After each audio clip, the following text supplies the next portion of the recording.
people joining ISIS is different from ISIS leaders and ISIS thinkers.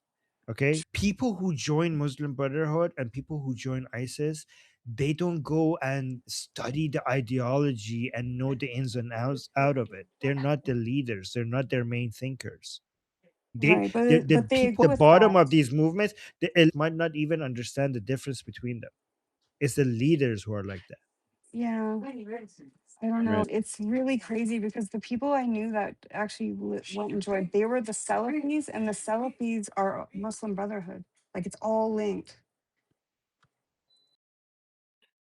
I mean, Yeah. it also doesn't make sense that Shia and Sunni will work I didn't together, see yet this Shia and Sunni are working together, and Shia and Sunni are supposed to hate each other more than Sunni and Sunni.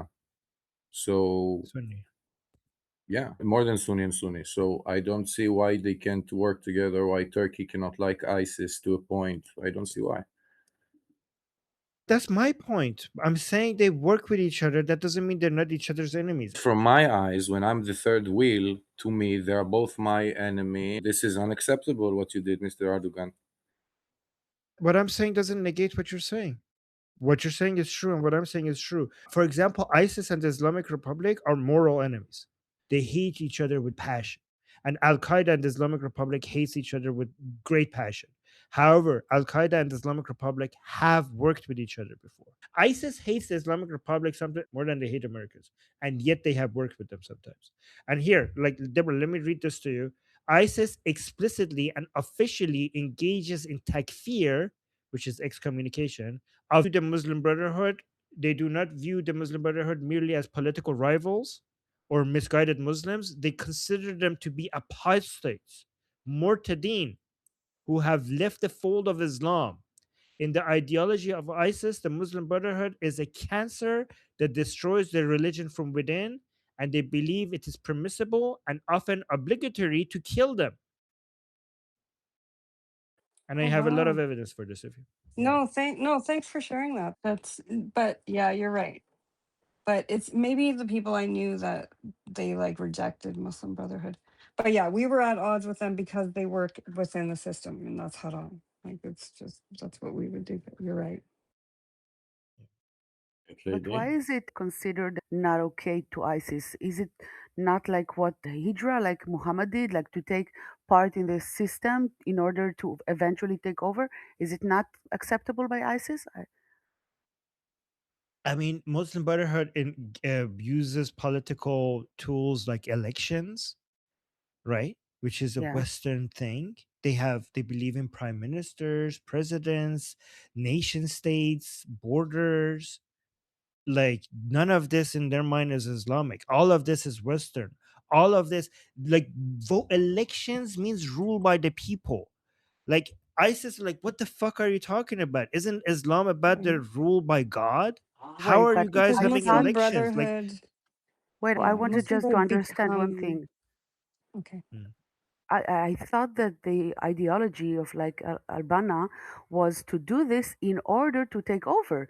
Is it not so? Is it only to do this no, just to be part of it?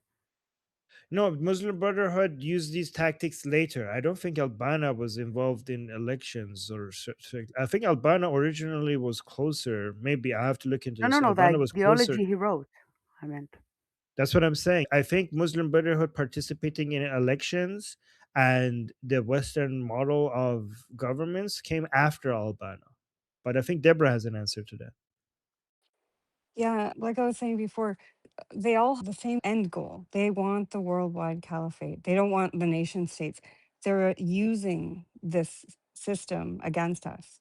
The Muslim Brotherhood has a very big method of doing what they're doing: voting, becoming lawyers, doctors, becoming teachers, opening schools, appearing to be very like we're working with the West until they get their numbers. They just have a different method. Like Hizb ut-Tahrir, their method is to rally enough people, especially some army, rally up an army and get them to do a military coup. So that is their method to get the caliphate. Then you have like Hamas and Hezbollah and all the jihadi groups that think it's through violence. They all want the worldwide caliphate, and they feel like they're all just following different aspects of the way the prophet brought it about. Again, that's where they're getting their ideas from. So I was wrong about, so I was right about something and wrong about something. So here's what I was right about. So I just checked. Yeah. So ISIS believes, okay, so I asked here, this is what I asked. I said, why is ISIS against Muslim Brotherhood? So the short answer is democracy. ISIS believe that making law is exclusive right of God because of because the Muslim Brotherhood participates in elections, sits in parliaments, and helps draft human-made constitutions. ISIS argues they are setting themselves up as partners with God, which is shirk, which is the most unforgivable sin in Islam. So they're setting themselves up as partners with God in legislation. To ISIS, voting or running for office is an act of polytheism or shirk, which instantly makes the Brotherhood apostates, regardless of their prayers or Islamic identity. So that's what I was right about. What I was wrong about is now apparently Hassan al-Banna also believed in elections. So I guess ISIS would consider the founder of Muslim Brotherhood to be a mushrik as well.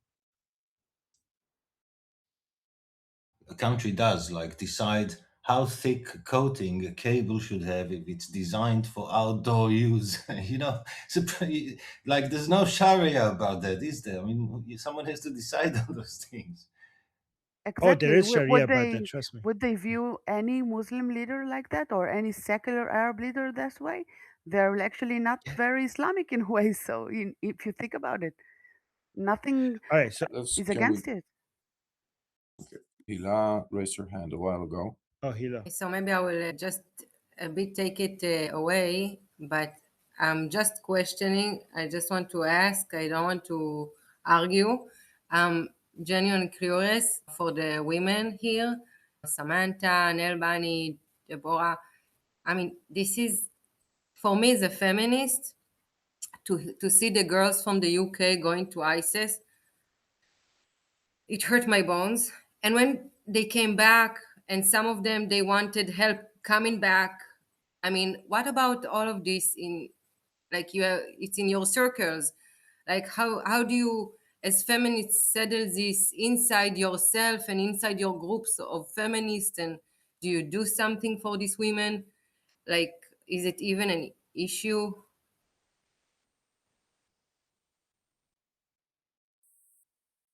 I Being mean, a woman in Islam is a whole different ballgame, man. Like some of yeah, them were this is probably why completely survivors forced to supposed go, to. you know? Deborah might have a lot of Deborah. She has been a Muslim woman for a very long time, so she might have some insights on I Deborah. Us think a about lot of them tell us could have about been the forced, but I know a tell, lot went voluntarily too. tell us No, about no. the As a feminist, I care about all the women in the world, especially in Israel, where I can do actually stuff in the ground, not just talk, but I obviously care. So I saw the women begging for help from their countries. I know there's like a German nurse, that got kidnapped, but there's many like Western women, young women that went by themselves, and like you talk about it, there's like, Hmm. I mean, in Yeah, your you're right. I think they went on their own. I was very conflicted when I saw this happening because I saw myself in those women. And I was like, it hurt me because I agree with a lot of people that say, F them, they chose to go and betray our country and all this. But at the same time, I know that they were probably tortured the whole time over there. You think the majority in your country will not want to save them if they have an opportunity just because they were brainwashed or whatever and did what they Yeah. did as 16-year-olds, 18-year-old, 19-year-old? I If mean, they don't, they will never admit that there's brainwashing involved in Islam. Then you have to admit more about the religion. who will not say? Who will not admit? Western people that don't understand Islam at all. I don't know. I've heard so many people just But hate these women and say they all need to, like, whatever. That's very And different than what we that have here. hurts me when I hear that, because I'm like, that was me, guys. Like, I got out before I moved over there because I couldn't get that to that point. I could not bring my kids to that point. But then it I was wasn't you. but you know what I mean? I considered myself one of those women at a point.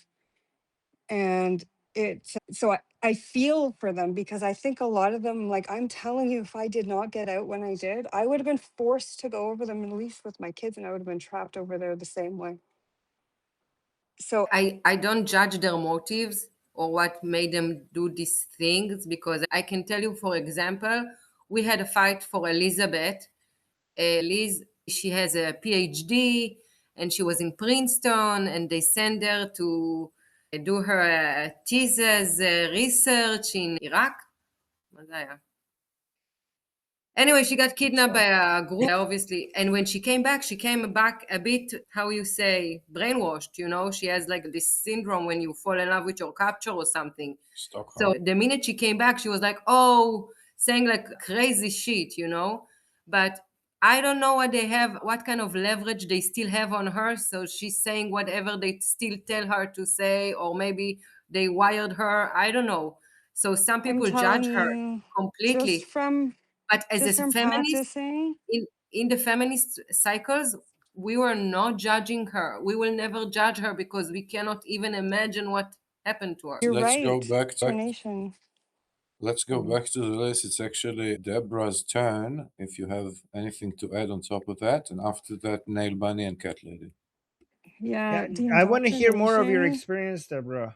I can't hear It's him. very interesting. So just from practicing Islam, just practicing what I'm supposed to do every day for 12 years, every second of your day is told what you're supposed to do. You're performing rituals and saying du'as in Arabic and reading Quran and studying Quran and dealing with the kids every single day.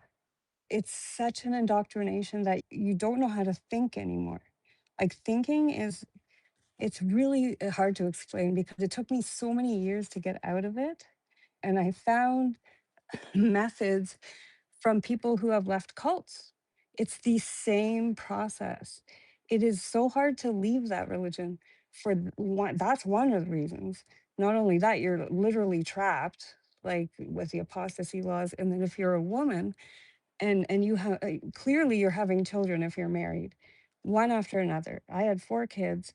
I was always pregnant for 12 years, and you cannot bring your kids if you try to get out, because Islamically the man has the rights to them. So if you love your kids, you're not going to leave. So that's another way to trap them. And you can't get a divorce without his permission. And they say, oh yes, you can. No, no, no. You go to the elders of the community and see if they'll approve it.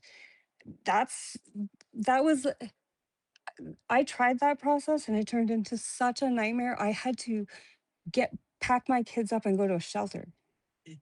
Like, that was just me trying to get other people involved in the marriage. And now I'm telling people in the Muslim community what's happening in your marriage. Oh my God. Like, my husband turned into a monster, like, instantly. It was terrifying. So the woman's experience in this religion is so vastly different from men's. It's unbelievable. So that's why it hurt me so much seeing those women, because I know exactly, and they're going through the indoctrination much harder than I was, because they're living in a quote unquote Islamic state over there. I can't imagine. They were having slaves, they were doing all the things. Like, I can't imagine. If in any time or place you will want to do something for these women that got away, or to advocate for the women that stay there, I have the resource to do stuff as well, and I will happy to do it with you, because I don't know where to start, but I do know that I want to take part of something that. Hey, yeah, let me know. I've always been open to Oh wow. something like that. Absolutely. I cannot say for this group of people what do they need, just because I'm a woman. But if you do and you do understand, yeah, let's do it. Sounds great. Wow. Nail Bunny. Well, it's Amazing, guys. actually, it follows on pretty well from both of them talking about it, is that basically the treatment of women, I see it in Islam, and I think it's definitely on purpose, is it's coercive control.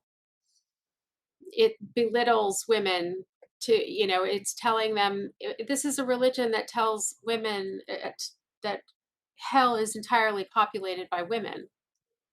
It tells you you're garbage from the day you're born, and you're just an object, and you have no control, and you have no brain, you're not smart. It is demeaning, it is coercive control. It's like an entire population of battered wives to try and get them out of it, because it's also at the same time, I mean, and I think there are a lot of the reason why Islam has so much control and why you'll find women fighting and defending it so much. You're like wondering why. It's like because they want to not go to hell, and they think that this is the way to not go to hell, because they've been told that they're going to hell, and they don't want to go to hell because Islamic hell sounds absolutely horrific. If you actually believed in this, you're terrified. You're going to do anything you can to not go there. I think that that's why there's a lot of defending of it. And then I do think it's also because of just the brainwashing, coercive control. It's just a whole, just all of it. And it just makes it so incredibly difficult. But the thing about it is, why is it that way? There has to be a reason. And it's because, and you see it in Western countries, when women have equality, they have free expression, they actually contribute in society, they actually have self esteem, they say no to men. And, men need women to obey them, because no woman would respect them based on their character. So they have to force them. And so this is the way to force them. They have to do this because they would never, ever have any kind of loyalty. They have to force it. I And think it's this. really pathetic. But it's also the reason it gives you a key into how to defeat them as well, is because you have to look at who do they bully.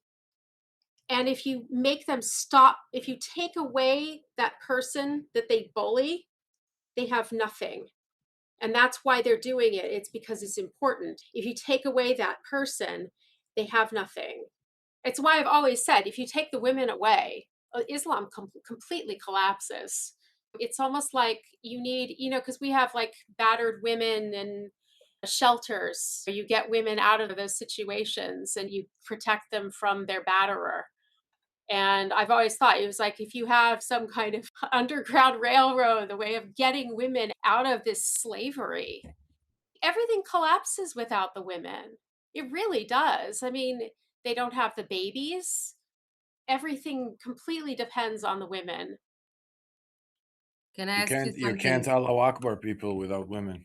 I want to take you further, okay? Because you're talking about them, the men. I'm talking about the women now.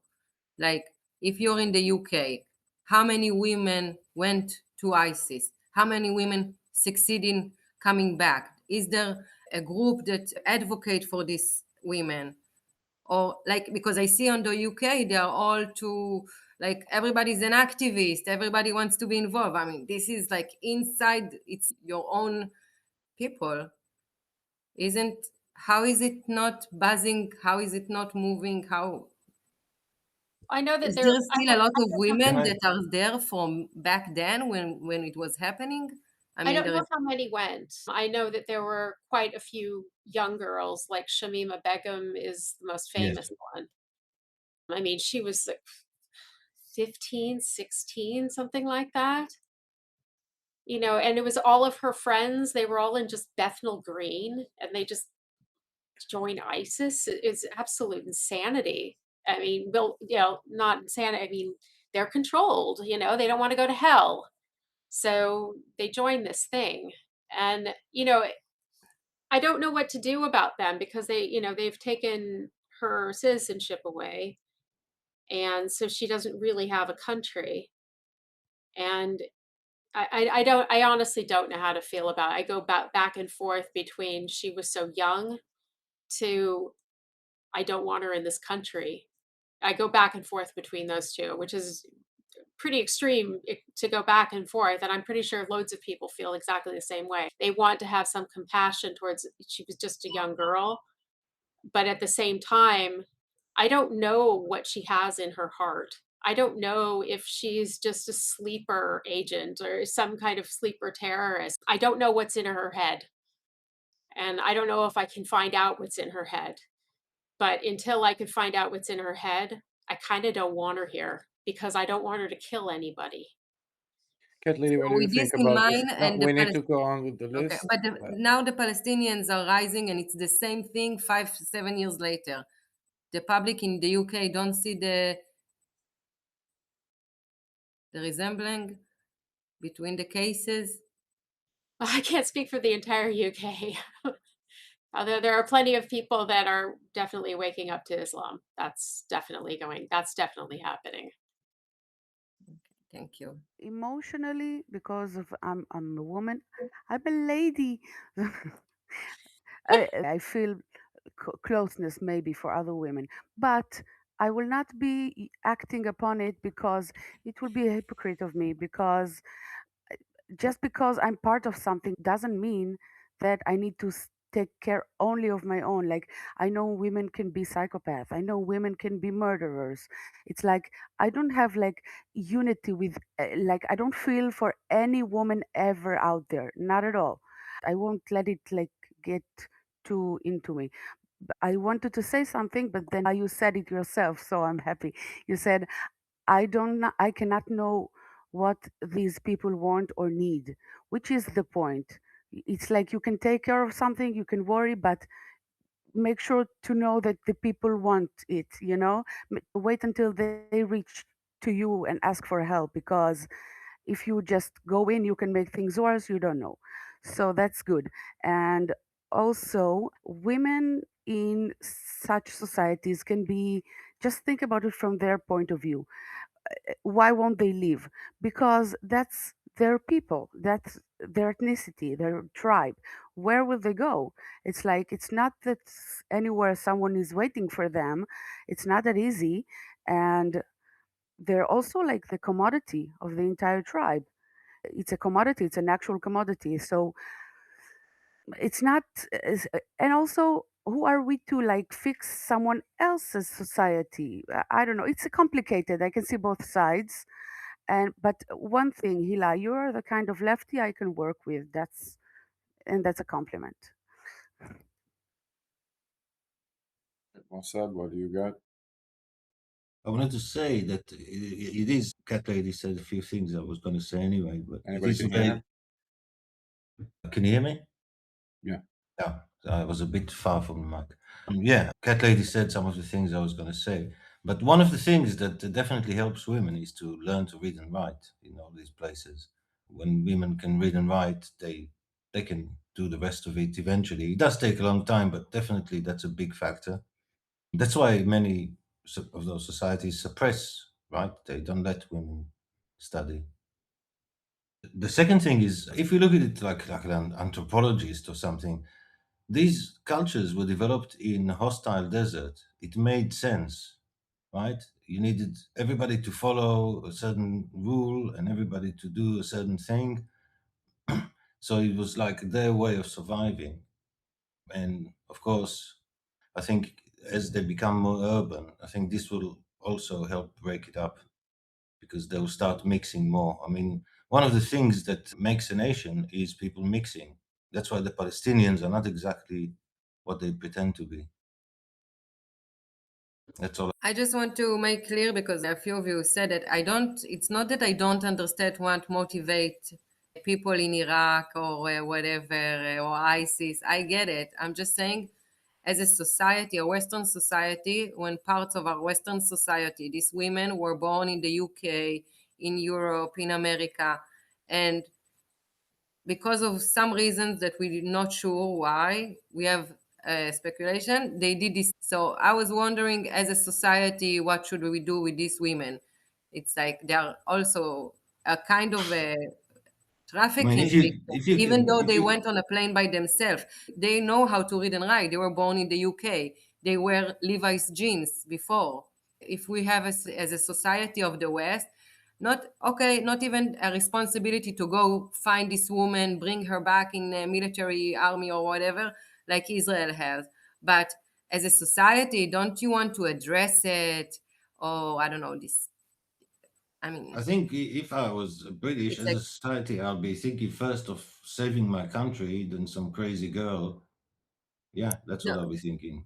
But I mean, the ones that went, they already went, but they are still trying to bring more. So yeah, it's still your problem in a way, Well, because they somebody's try. taking advantage of a really weak part of your society, targeting it and trafficking it.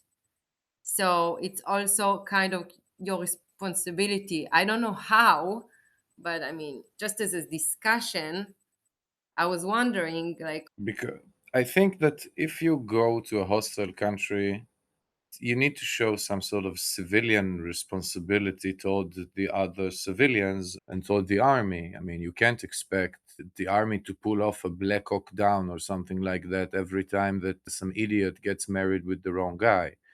I think that if you are already in Syria, darling, you need to eat this disgusting dish that you cooked. And I'm sorry, but definitely women who lives in the UK, which you can help, and they didn't leave the UK, but they are with the kids and they are in a very hostile Islamic society. I think that it's worthwhile to help them. And I'm not saying you should convince people to leave their Muslim husband. It's not what I'm saying. But you need to offer a way of getting out to those who wish it. In Hebrew, we have a saying, we say, you can bring the horse to the well to drink the water, but you can't shove his head in the water and make him drink. If somebody wants to get out, you need some people that are capable that can pull him or her with her kids out of there. Here in Israel, we have an organization called Comeback Brothers, Shuvu Achim. They are big Jews, basically, that come in big vans. And if you are already considered a beaten wife or anything like that, and you deserve a shelter under the Israeli law, they basically pull up with their vans. They tell you to pack up your things. If the husband's at the home, they tell him, don't fucking move. And they smuggle her out of the house by force if necessary. That's a non-profit, by the way.